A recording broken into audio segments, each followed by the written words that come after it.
Hello hello everyone, আসসালামু আলাইকুম। আমি তোমাদের রাখি। আজকে ছোট্ট একটা মিনি ব্লগ। শুরুতেই আয়েশের ভয়েস আমি তোমাদেরকে শোনাইলাম।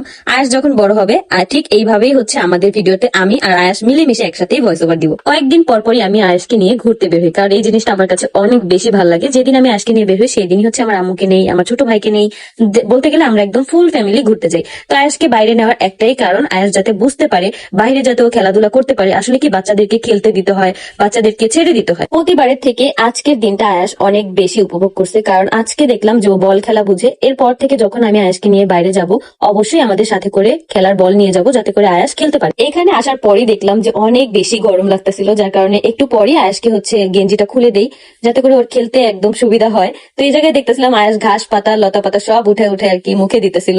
এই জিনিসটা আমার কাছে কেমন জানি লাগতেছিল যে ও একদম পুরা ছাগলের বাচ্চার মতো সবকিছু খাইতেছিল। মানে ছাগলের বাচ্চা, গরুর বাচ্চা, ওরা তো ঘাসই খায়, কাইন্ড অফ ওরকমই আর কি মনে হইতেছিল। দেখো কিভাবে হাসে। আমি কিন্তু এই ভিডিওটা অনেক দূর থেকে নিছি। মাশাআল্লাহ, এত পরিমাণ ভালো লাগতেছিল আয়াস যখন খেলতেছিল এই জিনিসটা দেখতে।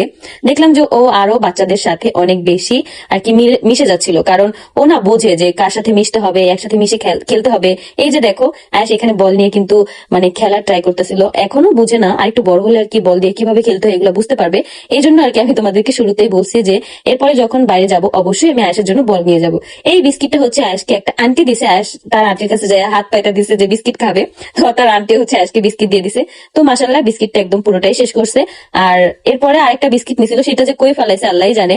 তো আমি এদিকে আয়েশের মোজা খুলে দিচ্ছিলাম, আজকে পানি খাওয়াই দিতেছিলাম, যেহেতু একটা বিস্কিট খাইছে এই জন্য। তো আমি আবার বলতেছিলাম, বাবা তুমি যে এত পরিমাণ দুষ্টুমি করো, তোমার কি একটু কষ্ট হয় না?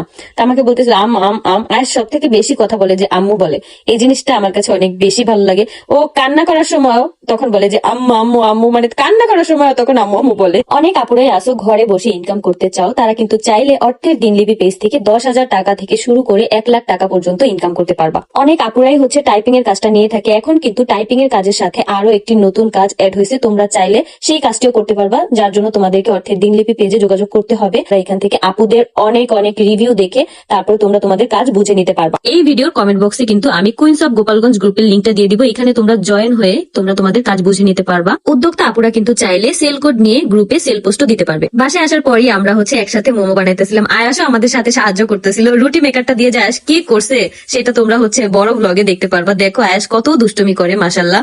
তো এই যে আমি হচ্ছে এখানে মোমোগুলা রেডি করতেছিলাম, সবাই মিলে একসাথে আমরা মোমো খাবো।